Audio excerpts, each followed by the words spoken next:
We are ready. Thank you, Chair. General Khumalo, you would have heard me explain to the Commission the files that we have in front of us. So the three for today is the statement folder, the annexes to your statement folder, and the file that says WB1 and WB2. Do you have those in front of you? That's correct, Commissioner. Thank you. So if we could begin with your statement. General, if you could please speak up a bit and bring one of the two mics right in front of you, please.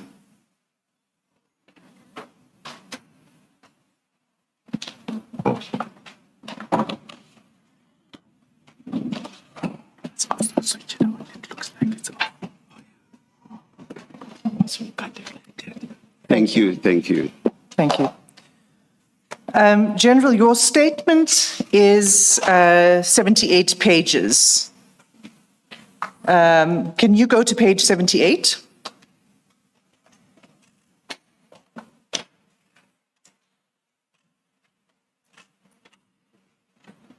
Is that your signature at the end of the statement? That's correct, Commissioner. And have you read the statement? Yes, I've read. And can you confirm on oath that the contents are true and correct? I do confirm the contents of my affidavit are true and correct. Will there be any technological issues if the general leaves his mic on? I think it's quite awkward that he keeps switching on and off, switching on and off. I'll be guided by the techies on that. Who can give us guidance? Is there anyone, a technical person? Is it fine if the general leaves it on? Please leave it on, General. Thank you. I assume that it's also fine if I leave mine on then as we proceed. Fine if both, is it fine if both are on? Thank you. Thank you, Chair.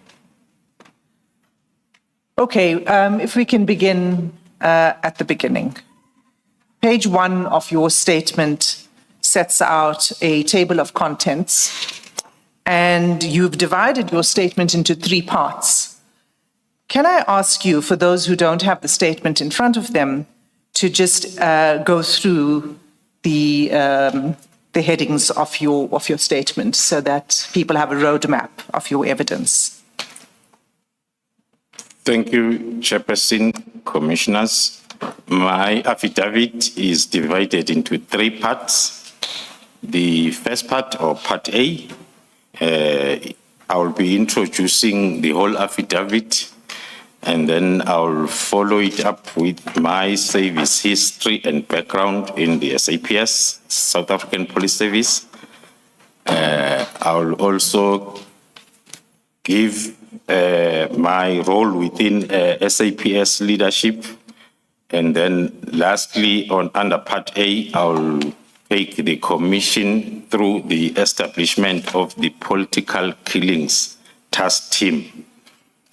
Under Part B, I'll be dealing with the evidence of infiltration and the influence of organized crime in the criminal justice system. I'll also deal with organized crime in the Republic of South Africa, as well as the events that led to the Gauteng counterintelligence operation, and also give further evidence on infiltration of the criminal justice system. Under Part C, I'll be dealing with the disbandment or disestablishment of the Political Killings Task Team, with specific reference to the 121 dockets that were returned. I'll also deal with the retaliation against the Political Killings Task Team, and then I'll conclude my affidavit. Thank you, General Khumalo. So paragraphs 1 to 4 then of your statement, you You provide your current position and your reasons for furnishing a statement to the Commission. Can you please explain those paragraphs to the Commission? Introducing myself, I am Lieutenant General Khumalo in the South African Police Service, currently holding the rank of a Lieutenant General, and the post title I am the Divisional Commissioner of Crime Intelligence since the 1st of December 2022.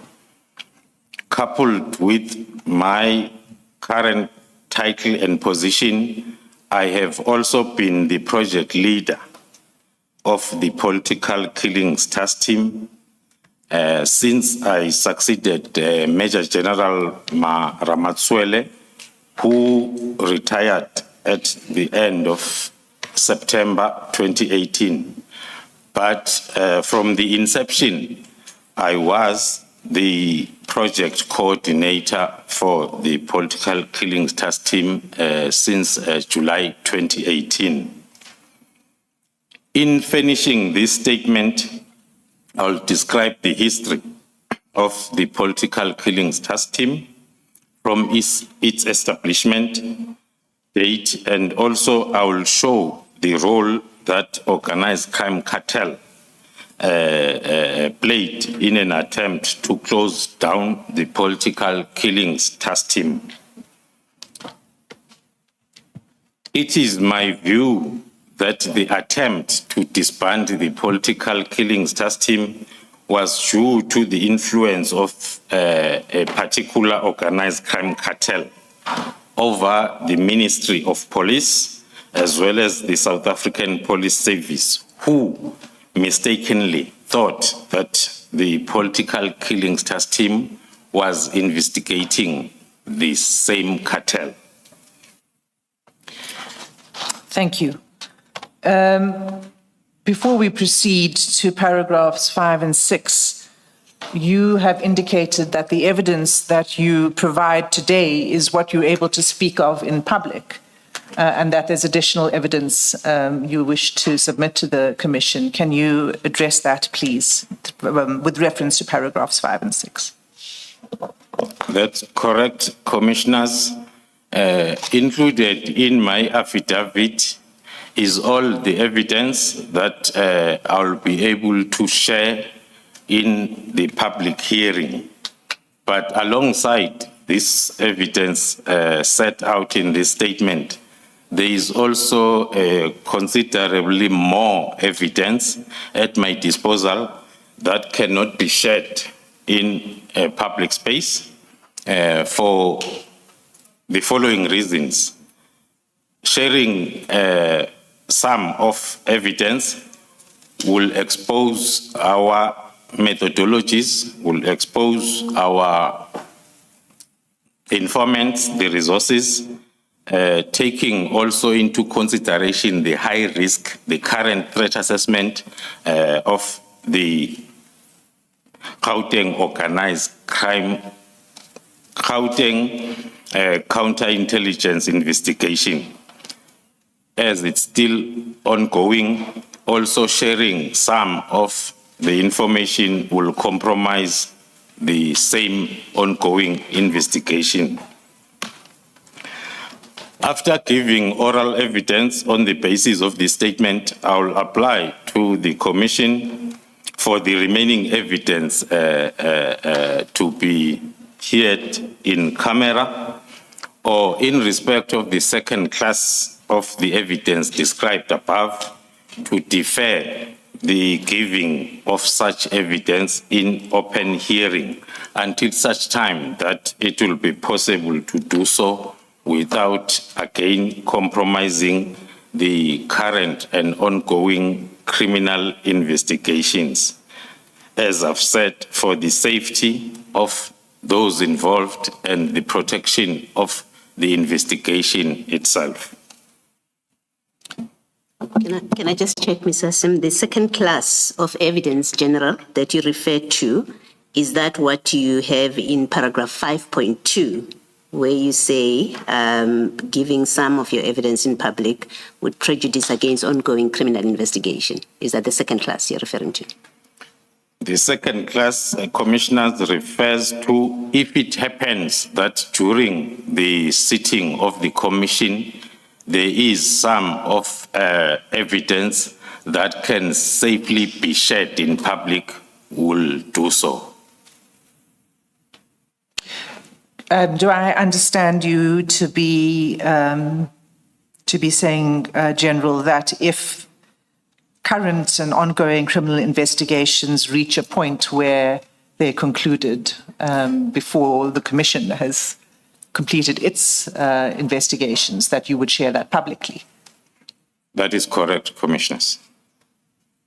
Thank you. Can we then turn, your next topic that you address is your service history and your background. Can you please explain to the Commission with reference to paragraph 7 to 9, your background? Thank you, Commissioners.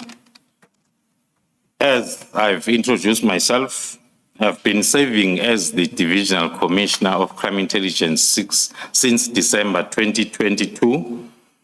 My whole service history is contained in the SAPS 96 record of service that is attached as Annexure SDK 1. And I confirm its correctness. Right. Are you done, or you want to continue with that? I'm continuing. I joined the South African Police Service in July 1991, as confirmed and reflected in the attached service records, as a constable, and I grew up each and every rank to the current rank of a Lieutenant General. I've served the police for the period of 34 years. Testimony to that are the 10 years, 20 years, and 30 years loyal service medals that has been bestowed to me. I've served and excelled in all policing environments or programs at both operational and managerial levels. That is from crime prevention to crime investigation and to crime intelligence. Thank you, Commissioner. Thank you. And the long service medals, are those reflected in your SAPS 96? That is correct, Commissioners. All right. So in your next section, you speak about something called the 5-pillar approach. So as I understand it, this is your approach to crime prevention and combating. Can you please explain that to the Commission? Thank you, Commissioners. It happened as I grew up the ranks that between 2011 and 2018, I was at the level of a brigadier, and I was appointed the head of national operations, responsible for the planning, the execution of the plan, the monitoring of the operation, as well as the assessment thereof. It happened then that during my course of duty, I identified one of the shortcomings that was affecting our threat-specific or periodical operations, and at some level also affecting the normal operations of the police, which was lack of coordinated efforts. SAPS had become more over-specialized in terms of the environment that you are operating on, which was making it difficult then to approach the operations then in a unified and coordinated manner. What do you mean by specialized, General? By over-specialization, Commissioner, I'm meaning that if you are within the crime prevention environment, you'll regard it as your specialization that has got nothing to do with the investigation environment of crime.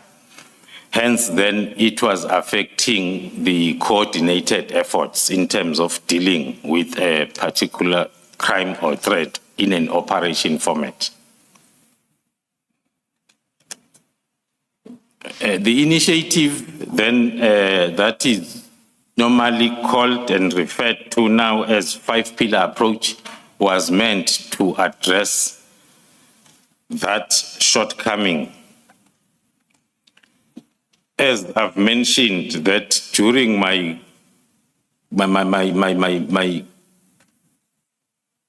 assessment of all the operations that I was coordinating nationally, this shortcoming came up and it was rendering our operations to be ineffective.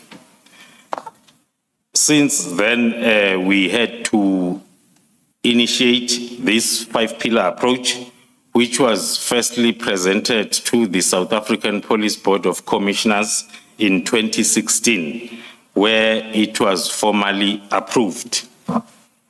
I subsequently then oversaw the implementation of this approach in all national interventions or police operations.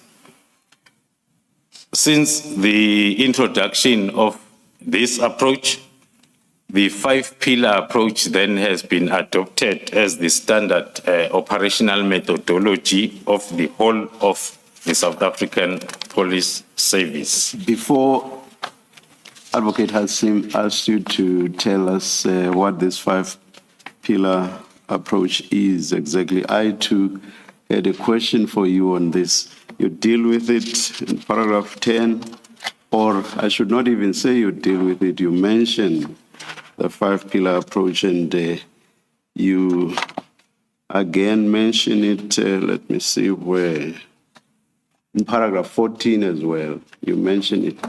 But nowhere, unless I've misread your statement, nowhere do you tell us or give us the five pillars. What are the five pillars themselves?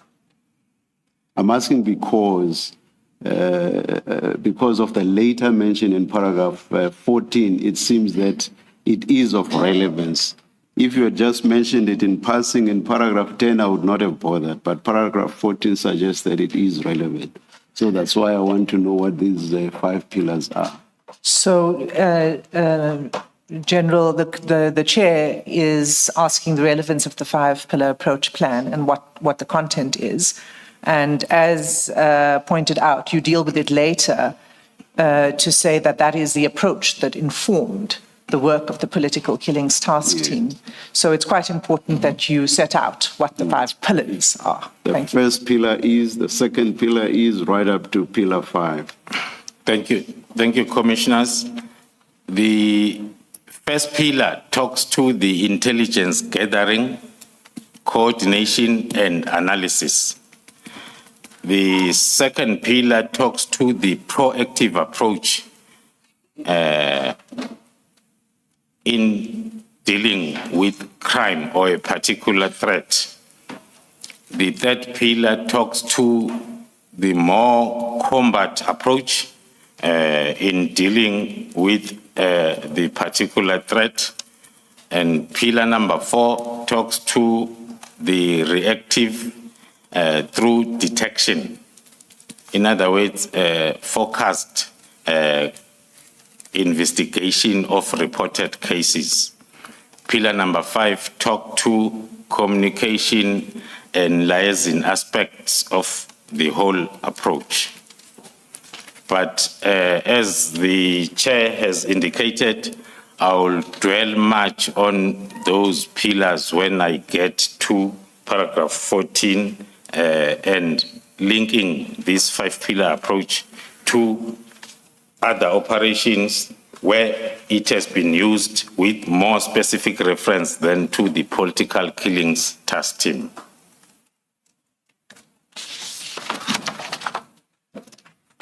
Thank you, General. You also give an example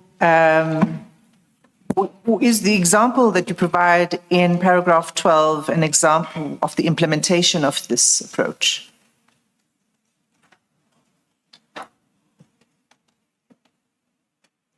Thank you, Commissioners. Yes, indeed, in paragraph 12, we are noting one example of a successful application or implementation of this approach in one of our national intervention operations that we ran in 3 provinces, which was Mpumalanga, Limpopo, and KwaZulu-Natal, that was focusing on rhino poaching or wildlife trafficking. I was the leader, the project leader, as well as the commander of this operation, which ran from or under the nickname Ops Rhino, which ran then for close to 7 years in those 3 provinces, where we implemented this 5-pillar approach in its totality.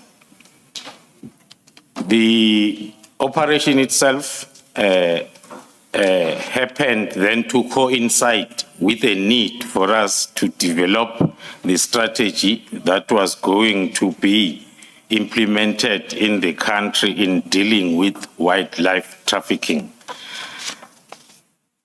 I was part of the leadership that developed the strategy that is now referred to as National Integrated Strategy to Combat Wildlife Trafficking in South Africa, which is, of course, internationally recognized as we speak, and it was the first of its kind in the country and was approved by the Cabinet during May 2023.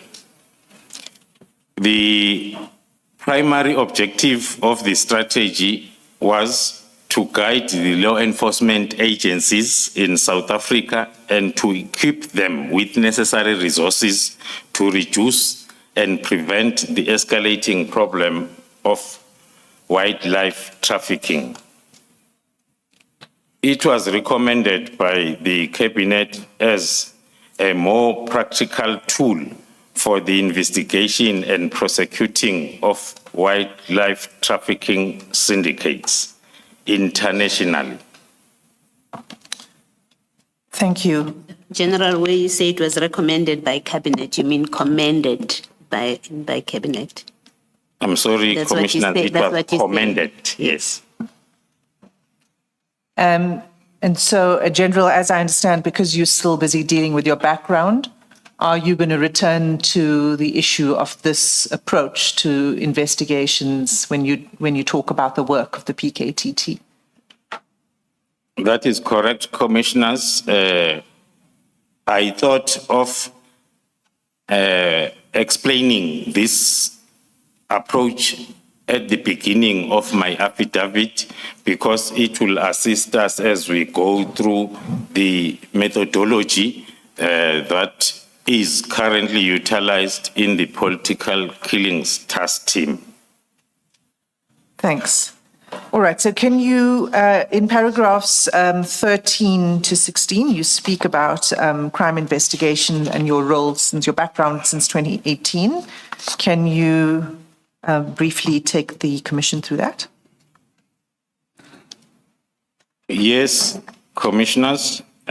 Since July 2018, I was assigned initially as the project coordinator, which subsequently led to my appointment as the project leader from September 2018. The national task team that is still responsible for the investigation of politically related incidents in the province of KwaZulu-Natal. This was as the result of the directive by the President in establishing the Inter-Ministerial Committee, which was appointed to ensure that those that are responsible for the killings in the province of KwaZulu-Natal are held accountable.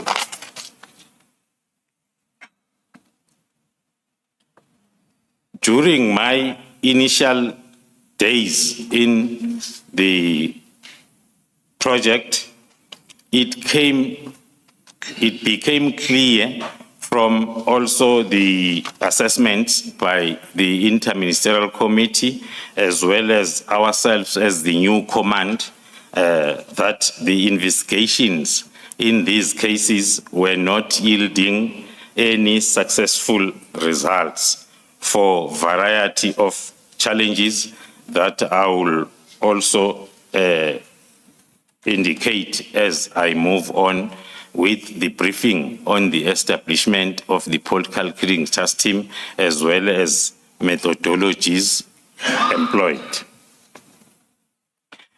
It was during the initial stages that I have to develop the strategy that was going to be used. The strategy of which now we refer to it as tried and tested. It is the analysis-led investigation using organized crime approach. General Mkhwanazi and General Masemula told us about the prosecution-led investigation process. You have now added analysis and prosecutorial-driven, you call it. Can you explain to us this new aspect of analysis-led, which the other generals did not mention? Thank you, Chairperson, Commissioners. The analysis-led is the initial approach or the initial plan that we developed at the beginning of the project. The integrated approach came few months down the line. Hence, then I thought that I start from the beginning just to show the investigative approach before we expand it to include then other stakeholders. The analysis-led approach was basically meant to bring different expertise from within SAPS to work in a coordinated fashion. Our approach was, let us get our house in order first before we invite other stakeholders, so as then the integrated approach will be more effective once then we have sorted our own issues within SAPS. Do I understand you then to mean that the analysis-led was not something applied on a case-by-case basis? It's something that you engaged in at the initial stage? Because I do know that the prosecution-led process was on a case-by-case basis. Each case involved prosecutors engaging with the investigators, making suggestions to them on what to investigate, hence prosecution-led investigations. So obviously, that's on a case-by-case basis. Now, I understand your answer with regard to analysis-led to mean that you did the analysis as different role players within SAPS. And I understand this to have taken place at the initial stage. Do I understand you correctly, or was it also applicable on a case-by-case basis? Thank you, Chairperson. Commissioners, partly it means that, but correctly so. It means the analysis-led approach is also utilized on a case-to-case basis. To explain it further, is we moved away from the investigators-led investigation. We moved towards analysis-led. Hence, even now, our team is made up mainly of different analysts that are leading the investigating team towards the direction that is directed by the information at hand, starting from the initial statement from the docket, which will need a thorough analysis from the operational analysis point of view. But then we'll line up then all the analysis capabilities that are available in the South African Police Service that we know they are there. Your forensic analyst, your ballistic analyst, your call data analyst, your communication analyst, all these different types, your financial statement analyst, we brought them together. So as the plan for the investigation of each and every case moves, each and every analyst will be able to deposit their input for the operational analyst then to look at the holistic picture and be able to direct the investigation of each and every case towards the right direction. Thank you, Chair. Thank you, General. Am I right that you will be dealing with this in more detail with reference to SDK4, which is the Integrated Strategic Plan for Investigation and Prosecution of Politically Related Cases? That is specifically correct, for the PKTT. So you will come back to the question that the Chair asked later on in your evidence with reference to your plan. Is that right? That's correct, Commissioners. Thank you. So we're still in the background. Can you explain your background in crime intelligence? So that would be paragraph 17 onwards. I think that's where you were. If there's something you wish to say before you get there, you're free to do so. I can proceed to paragraph 17, Commissioners. Sorry, you skipped 15. May or may not be relevant. I thought so. Thank you, Commissioner Khumalo. So before we get there, can you deal with paragraphs 15 and 16? Thank you, Commissioners.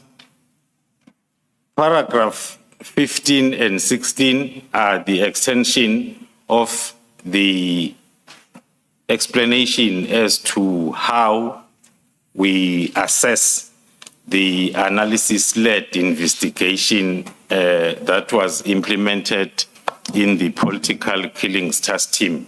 Perhaps, I'm sorry, Advocate Hassim. I'm very sorry, General. You were at 14 and I'm the one who moved you away from that after asking you about the analysis led. There's something that I consider quite important, which is your last sentence of paragraph 14, the one starting the adoption of this multidisciplinary. Perhaps you might want to read that into the record.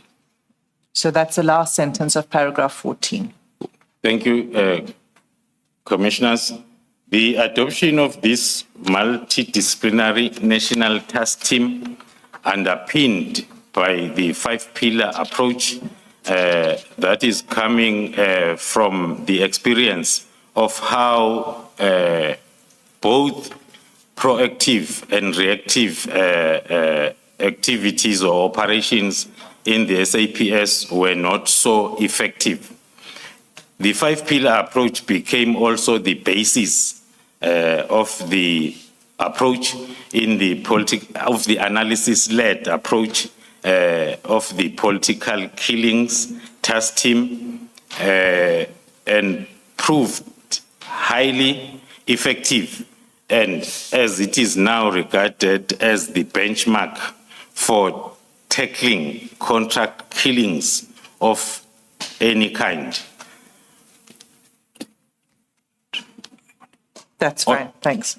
On paragraph 15, we are citing one other example of how effective is this analysis-led investigation coupled with the 5-pillar approach can be utilized in any other organized crime approach investigation.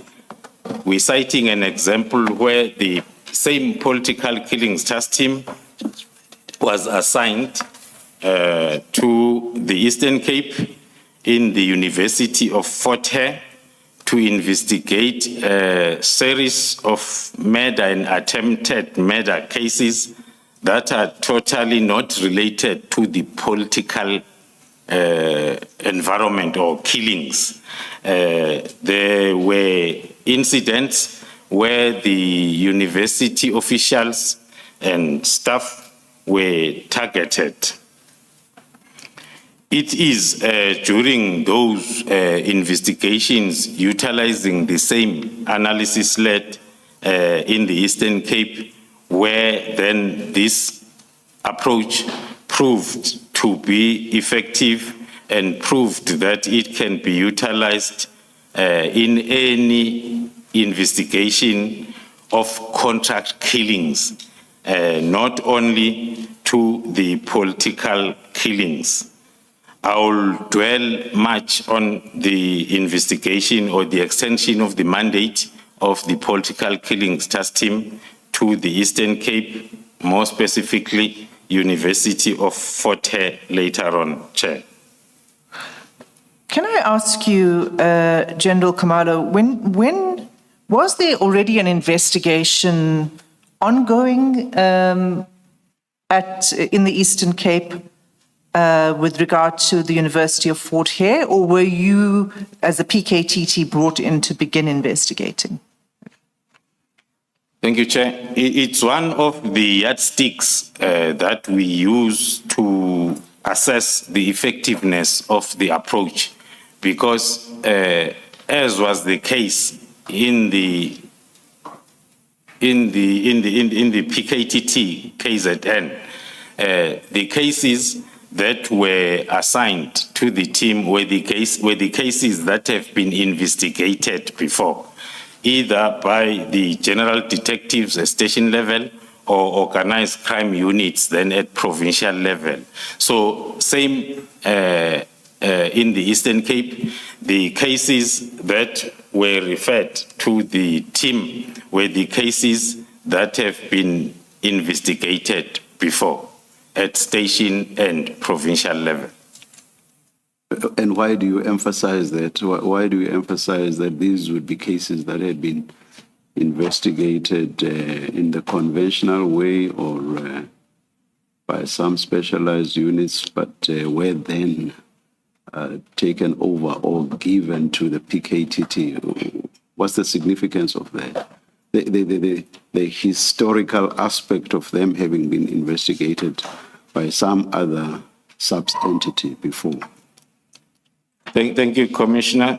I emphasize that because I am still in the explanation on the effectiveness of this analysis-led investigation to prove that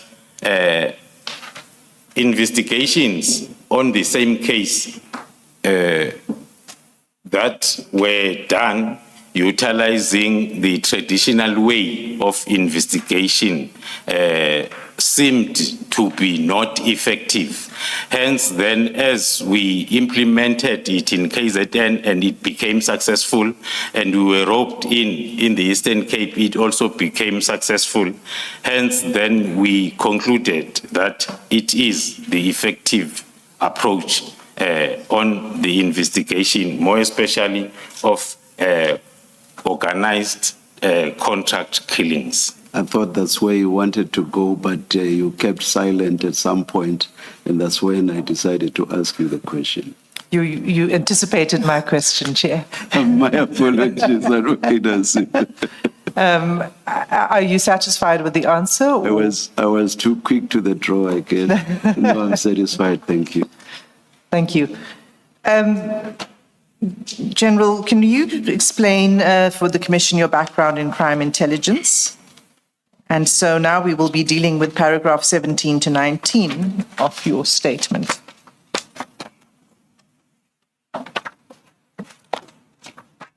Thank you, Commissioners. As I've indicated before, that I was appointed as the Divisional Commissioner of Crime Intelligence in December 2022. This is the environment that I've spent more than a decade of my earlier career period.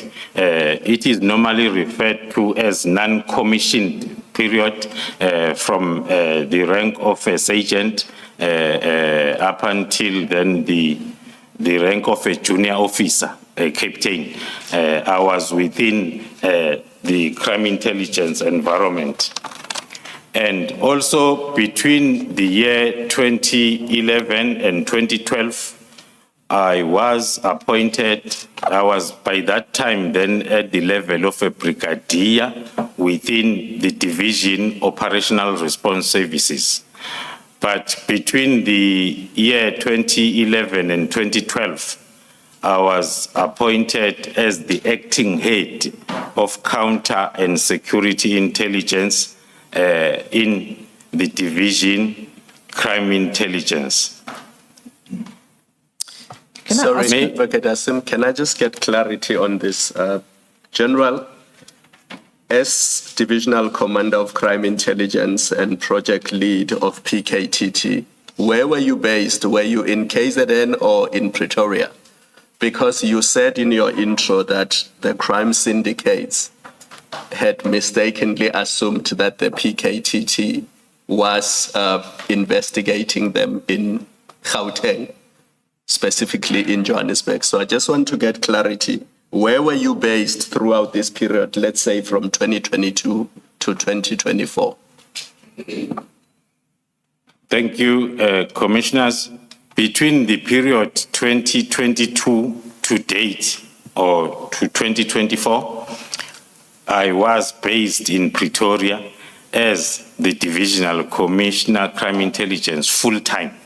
And I was also still the project coordinator of the Political Killings Task Team. No longer coordinator, General. You were coordinator until September of 2018, when General, who is it, Ramatswele retired. You were coordinator before that and you became the leader. You referred to yourself as coordinator in 2022 to 2024. Yes, Chair, maybe then it was my mistake that I did not emphasize the fact that when I was made the project leader, I was not stripped of the title of being the project coordinator, which then happened to combine being both the coordinator and the leader. Okay. Yeah, it's not significant, but it's just that you differentiated between coordinator and leader. When the PKTT was established, you were the coordinator, and you said you then became the leader when General Ramatswele retired in September of 2018. So my understanding then was that there were two positions, one of coordinator and one of leader. So that's, as I say, it's not significant, and I just corrected you, or attempted to, I may have been wrong, when you still referred to yourself as the coordinator. When you said since September 2018, you have now been the leader and no longer just a coordinator. As I say, let's not get bogged down by that. It's not significant. Perhaps I could ask one follow-up question on that, Chair. When you became project leader, when you assumed that role after Major General Ramatswele retired, Was anyone appointed as the role of project coordinator? Thank you, Chair. Maybe then let me link the current period 2022 to 2024 with the yesteryears, so as then we all understand. In 2018, I was holding a rank of a brigadier. It was my co-function to coordinate all national operations. I was the national operations coordinator. Hence, then I had to resume that role, that initial role in the political killings task team from July 2018. And then when General Ramatswele retired, I was then appointed to be the project leader, which coincided with my promotion to a major general's level, the level where General Ramatswele was when he was a leader. And my post then was above the National Operations Coordinator at national level. I was the head of national operations. And then there was then a head of both national operations planning and national operations monitoring. So I was then appointed to the level above the coordinator of national operations. Hence, then the coordination part of the operation that I was doing at a brigadier's level, I was still doing it now as the leader of the operation at a major general's level. So there wasn't another person who was appointed as the answer. Thank you. I think you were dealing with paragraph 17 when the question arose. Can you continue from there? Yes. Thank you, Commissioners. On paragraph 18. Sorry, General. On paragraph 17, before you leave it, you say that when you, prior to your appointment as the Divisional Commissioner Crime Intelligence, the division was beset by numerous challenges. What challenges were you faced with? You then go on to say that you introduced a management style to deal with this, but perhaps you could just explain what the challenges were when you took that office. Thank you, Commissioners. Maybe then if I may reverse a little bit, coming to the question, starting or linking it up with my acting period between 2011 and 2012 as the acting component head within Crime Intelligence Division. So as maybe it's clear, Commissioners, I'll attach names during that period. It is the period when the current Provincial Commissioner of KwaZulu-Natal was the acting National Commissioner. And the current National Commissioner was the acting Divisional Commissioner of Crime Intelligence. And the current Divisional Commissioner of Crime Intelligence was the acting component head within Division Crime Intelligence. That is between 2011 and 2012.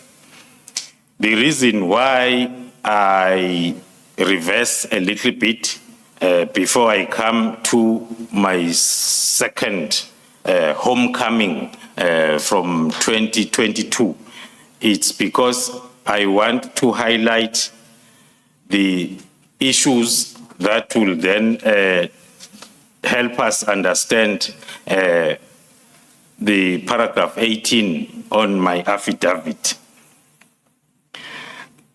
during that spell between 2011 and 2012, it was during the time when the division was in the public space for more negative reasons than positive.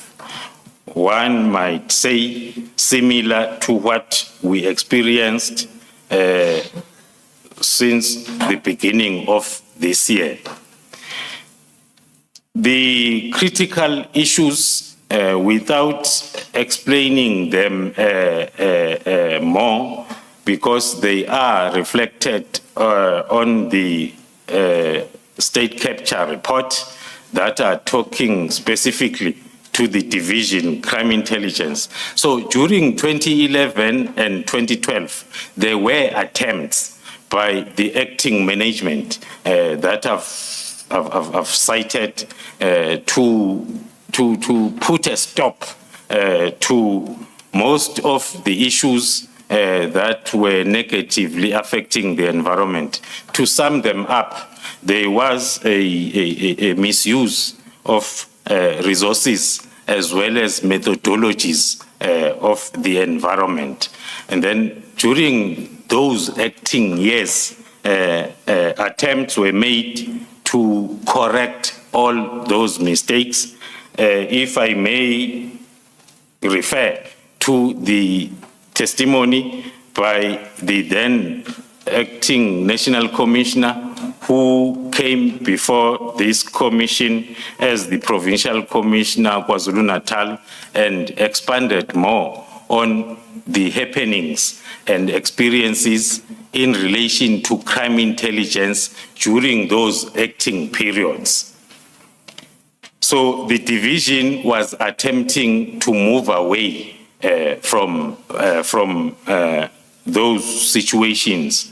But then, unfortunately, it did not happen because all the acting heads that I've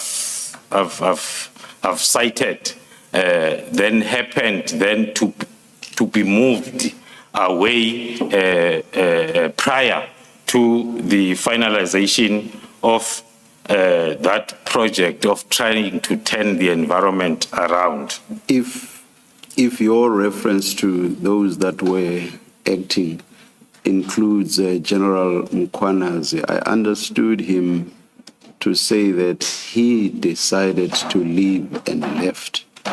And you have said those that were acting were moved. So that would not quite accord with what he said, which is that he decided to leave the position of acting national commissioner. Unless I misunderstood him or I've forgotten his testimony in this regard. Yes, commissioners, in his testimony, it is exactly like the commissioner is reflecting, decided to move, but not out of free will. So it was the case with also the two of us, the same situation. Thank you, General. I interrupted you, I'm sorry. Yes. I was tempted to reflect on the 2011-2012, so as then when I approach 2022, now when I'm appointed the divisional commissioner, firstly to say, maybe let me quote the words of the current national commissioner during my appointment, where he said... So where are you quoting from, General? You're quoting from the National Commissioner's statement, or...? No, not the statement. Okay. Yeah. It's not in the statement. I'm quoting the words during my appointment as I'm approaching then the December 22, when I was appointed. Why I'm quoting his words is because I want to tie it up with 2011, 2012, when he said, go back there, but you must know that everything that you had implemented by then was reversed within 2 months of your departure. So as you go back there, you will start from scratch. Now I'm going to paragraph 18 to reflect as to the status of the division and the program that was put in place then since December 2022. General, you in that paragraph 17, and remember that not everybody has got your statement, and you're missing stuff that we think is critical. In that paragraph 17, you do explain how you end up as Divisional Commissioner Crime Intelligence, and then you have spoken to the problems that beset, but then you leave out the last sentence, which starts upon assuming. So you don't explain what happens after you came into a division that was beset with problems. I think you should complete the paragraph. Thank you, Commissioner. To complete my paragraph 17, I am submitting that in the division, I introduced a management style that has since proven effective, resulting in enhanced stability, more especially at management level, and also in the improved status of compliance with various policies, as well as the cessation of resources and crime intelligence methodologies abuse. Thank you, Commissioner Baloy. You can continue with paragraph 18. Continuing then to paragraph 18, under my leadership of the division, currently the operational performance has improved significantly. In particular, when one refers to the national security threats that are identified at SAPS level or AOP, talking to organized crime priorities. We have also managed to foster stronger relations with other operational environments. Also, the reports from most of oversight bodies, from the Joint Standing Committee on Intelligence at Parliament level, the Auditor General of South Africa, as well as the Office of the Inspector General of Intelligence, the reports for the past 2 years, they bear testimony to the improvement. What is the operational environments that you refer to here? The operational environments, commissioners, I'm referring to both proactive as well as reactive environments of policing. General, could you be more specific?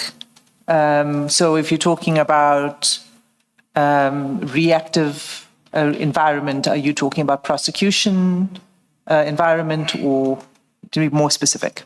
To be more specific, commissioners, the proactive environment refers to what is normally known as visible policing, crime prevention, and then the reactive normally talks to the investigation of crime, because our main purpose as crime intelligence is to provide actionable intelligence to both of those environments, then to effect successful policing. In paragraph 19, in closing on the discussion of my role within crime intelligence, the examples that I've highlighted, they just highlight the broader scope of my contribution in the service, in the South African Police Service, in line with the Constitution of the Republic as well as the South African Police Act. Throughout my tenure, I have sought to distinguish myself by delivering service of particular meritorious as well as exemplary nature, which is characterized by being resourceful, also characterized by correct leadership as well as profound sense of duty. Thank you, Chair. Thank you, General. You probably come to that conclusion a little soon because you continue to set out a bit more of your background and your leadership role. But I think that the contents of paragraph 19 are understood. From paragraph 20, you wished to set out your formal qualifications. So as I understand it, your SAP S96 that you've addressed so far sets out your service background, but not your academic qualifications outside of your service, in-service training, if I can put it that way. Is that correct? That's correct, Commissioners. Okay, so can you describe for the Commission your formal qualifications? The formal qualifications that I possess are the Bachelor of Arts in Police Science with the University of South Africa, as well as the Certificate in Refugee Law and Humanitarian Support, still with the University of South Africa, and also the certificate from the George C. Marshall for the European Center for Security Studies. The program there was the Security, Stability, Transition and Reconstruction that I attended then in Germany. And the copy of my CV is attached as SDK2. Thank you. Can you then turn to the next chapter, which is your role within the SAP's leadership? And if you could just focus for now on paragraphs 22 to 26. Thank you, Commissioners. My role within SAPS leadership currently as a Divisional Commissioner of Crime Intelligence, I am responsible for the management of the whole intelligence processing process, which starts with the collection to the analysis and dissemination of intelligence to support the crime prevention, combating, and investigations within SAPS. This role, it involves overseeing the gathering component of the intelligence processing, as well as the analysis component and the distribution within our distribution centers. Moving to paragraph 23, highlighting my key responsibilities.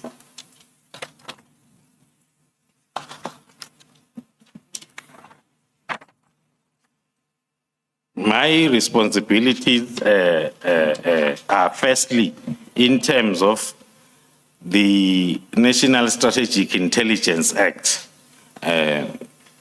Those are the responsibilities of any divisional commissioner of crime intelligence within the South African Police Service. In other words, the appointment or the incumbent of the office of the divisional commissioner is firstly in terms of the Constitution of the Republic, Section 2010, which gives then the powers, the functions, and the monitoring of intelligence services in the country, including those services, intelligence services of the South African Police Service. And then coupled with the Constitution, as I've referred, there is Section 2(3) of the National Strategic Intelligence Act of 1994 that provides for the establishment of the SAPS crime intelligence to gather, to correlate, and to evaluate the intelligence in support of the functions of the SAPS.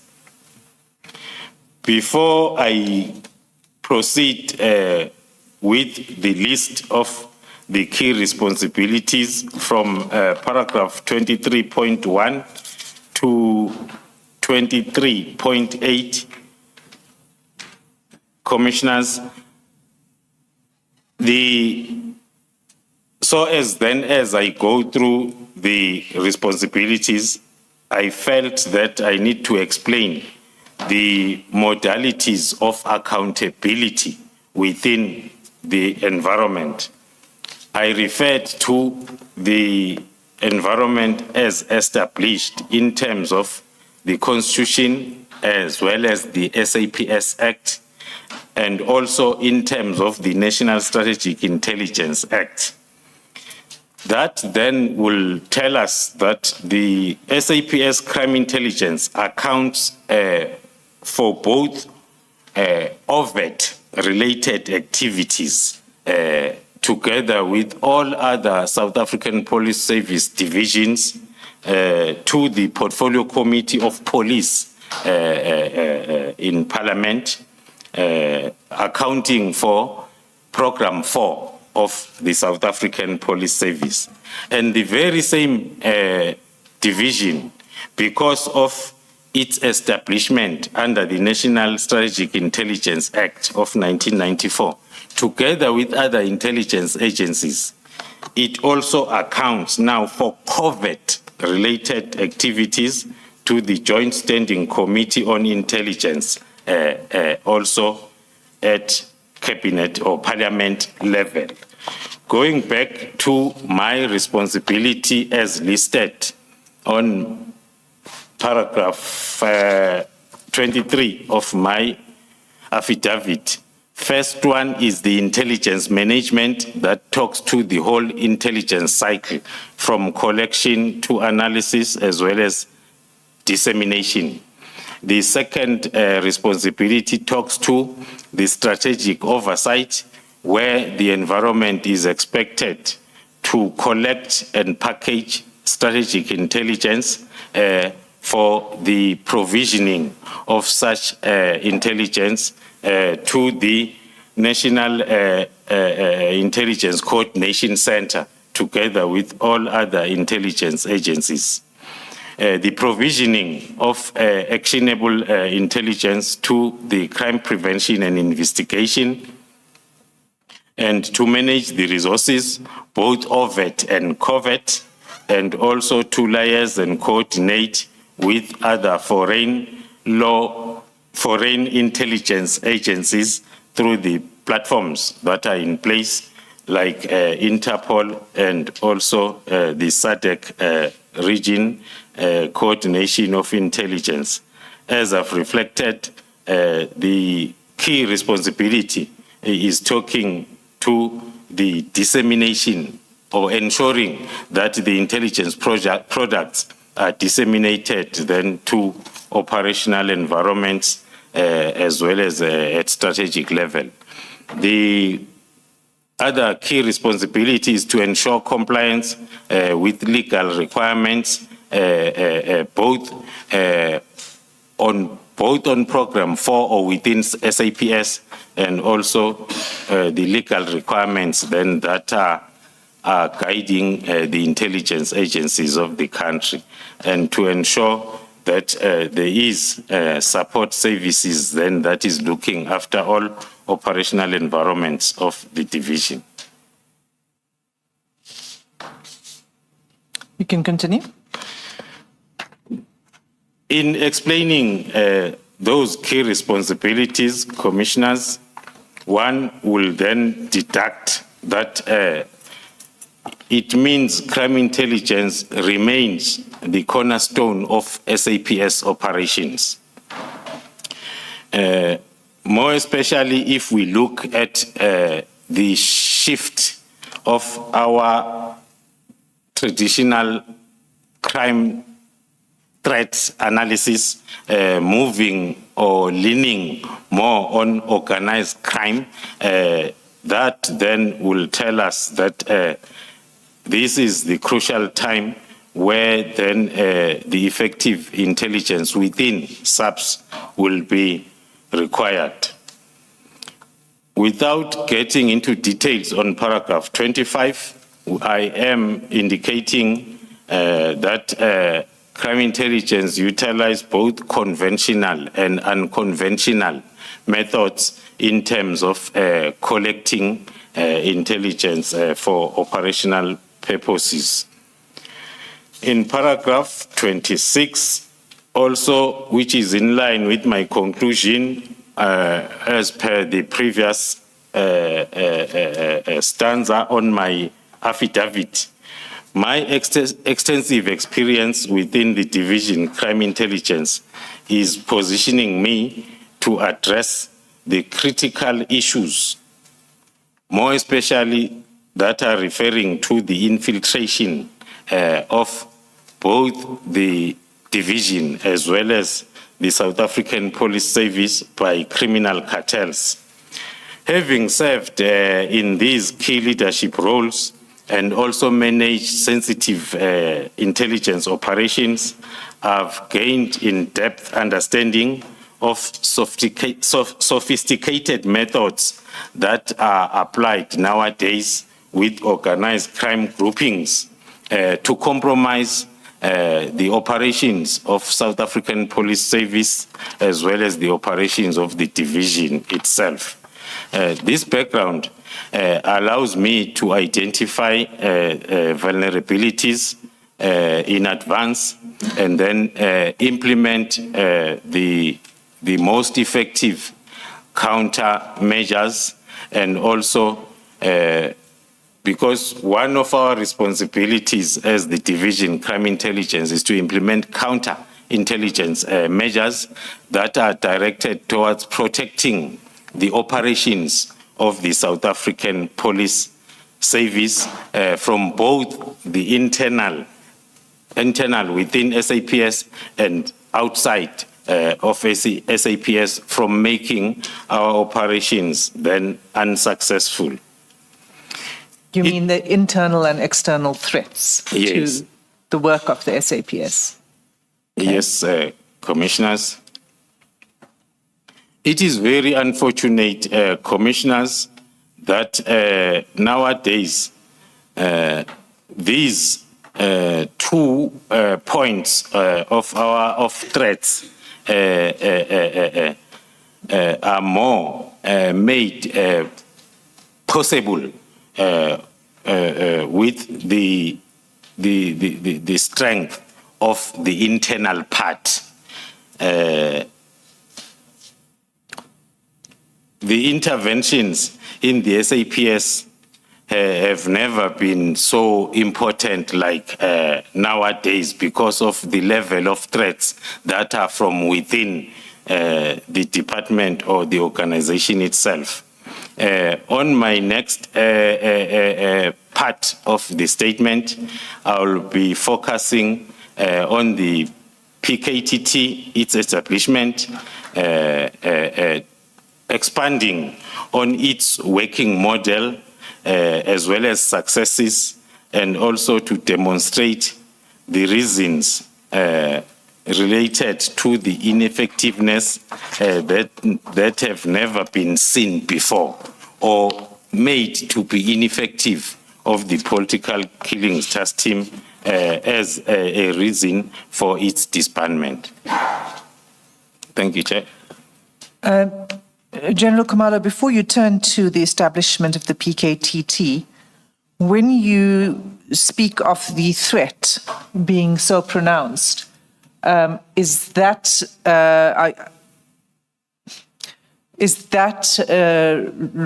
related to the evidence you will be providing to the Commission in Part B of your statement?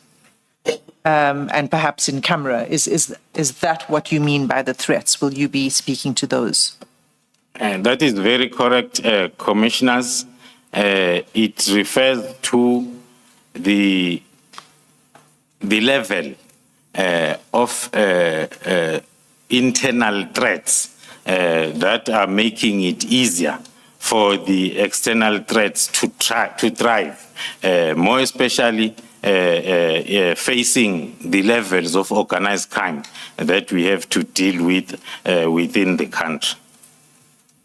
And it will be contained in my further evidence that I will produce then when I talk to the infiltration of SAPS. Thank you, Chair. Thank you. You may turn now to the topic of the establishment of the task team.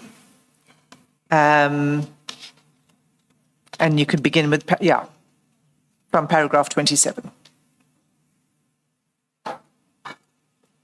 Thank you, Commissioners. Talking to the formation of the political killings task team, the background thereof was made, also was placed before this commission by the National Commissioner as well as the Provincial Commissioner of KwaZulu-Natal, and I can confirm that the political killings task team was established at a time when then these political killing incidents were increasing in KwaZulu-Natal during the period leading up to 2018. Roughly from the year 2011 up until 2018, when then there was a need for the establishment of this political killings task team. Following the directive by the President of the Republic when establishing the interministerial committee that was specifically mandated to ensure that there is accountability for these politically motivated incidents. The IMC then was established by the President, which was made up of the ministers from the State Security Agency, the Defense and Military Veterans, the police, as well as Justice and Correctional Services, which by then was still a one department. The IMC was chaired or led by the Minister of Police, who was then, during the time of establishment, General Begicele. The IMC was mandated, as I've said, then to ensure the accountability for these incidents, but most importantly, to ensure that there is corroborative effort between the national as well as provincial governments in terms of dealing with these issues.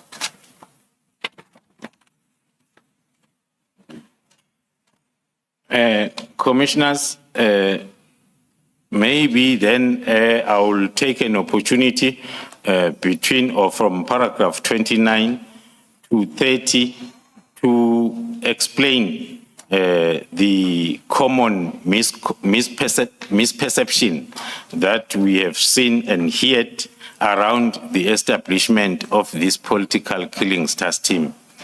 There is a perception that talks to this political killings task team as formed as part of response to the findings of the Moerane Commission of inquiry into political killings in the same province of KwaZulu-Natal, which is not the case or not correct.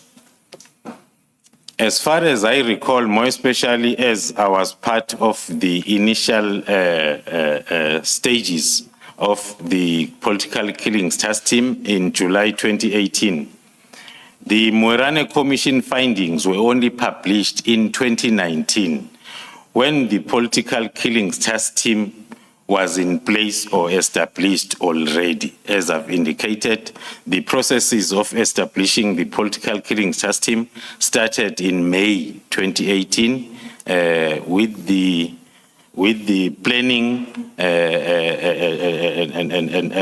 also putting together the resources that will be utilized. Hence, then it commenced its operations in July.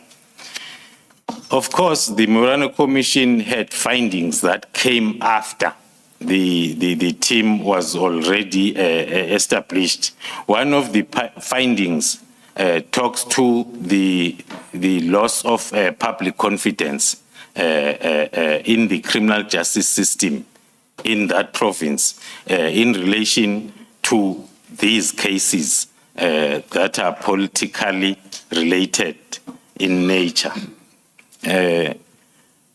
As part of recommendations, the Moerane report talks to the importance of recruiting and training, as well as deploying police officers that will be able or that are properly qualified to deal with the situation as it was the case then, as I've indicated, from 2011 to 2018.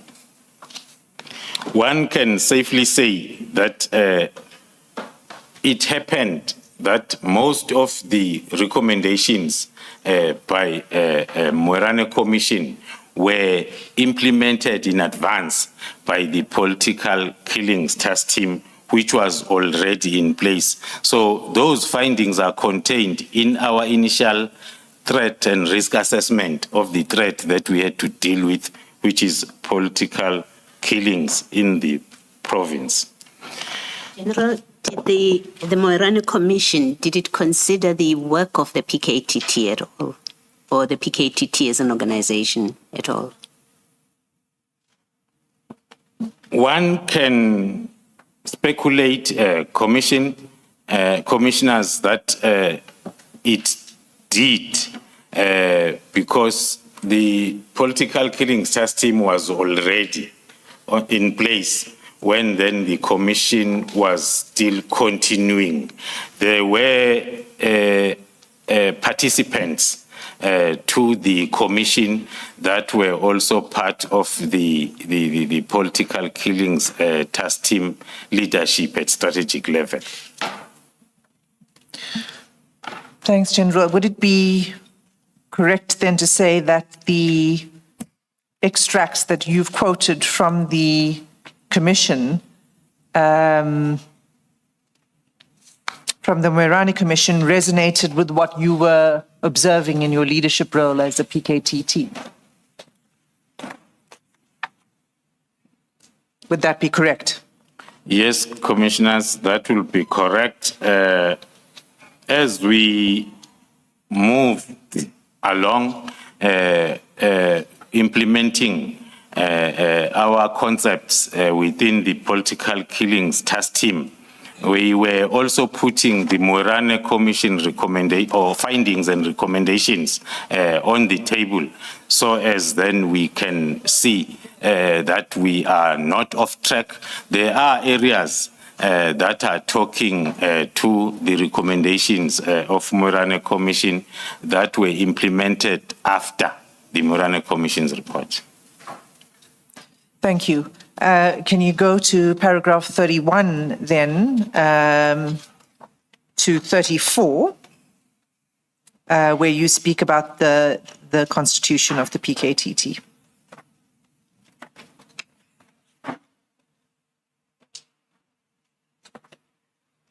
Thank you, Commissioners.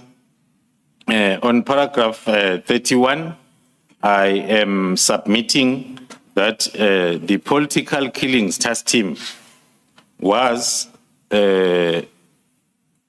established and constituted administratively by the National Commissioner of Police, which was by then the retired General Sithole. And it was not created through any legislation or regulations. It was, and it is still one of the task teams that will be established by the National Commissioner from time to time. It was established as an ad hoc intervention to deal with the threat of political killings in the province, focusing in the province of KwaZulu-Natal. Of course, then, as I've hinted earlier on, that the mandate of the political killings task team will now and again be extended then to other provinces and to other threats other than the political killings. On paragraph 32. Can I just check something with you, General? Does that apply to all other task teams that you are aware of? Are they usually established by a national commissioner and not, say, by ministers? That is correct, commissioners. The task teams, maybe before I get straight to the question, let me refer to the background of this particular political killings task team. There was a provincial task team that was in place in KZN dealing with the same matters, which was not established by the IMC. It was established by the provincial commissioner in consultation with the national commissioner. By then, it was provincial based and using the provincial resources. Then when the matter or the issue of political killings caught the president's eyes or the national level eyes, that is when then the president appointed the IMC, because the province as well as the provincial subs seemed to be failing to address the problem. Hence then when it was escalated to national, it was the national commissioner who had to establish or upgrade the provincial task team to the national task team, which was going to be overseen by the IMC that was established by the president. The question, more pertinently, as I understand it, is whether other task teams were also set up in the same way by the national commissioner. Yes. I see that it's 11 o'clock. General, I trust that you will remember what the question was and respond at 11:15, or Advocate Hassim will repeat the question. Let us adjourn.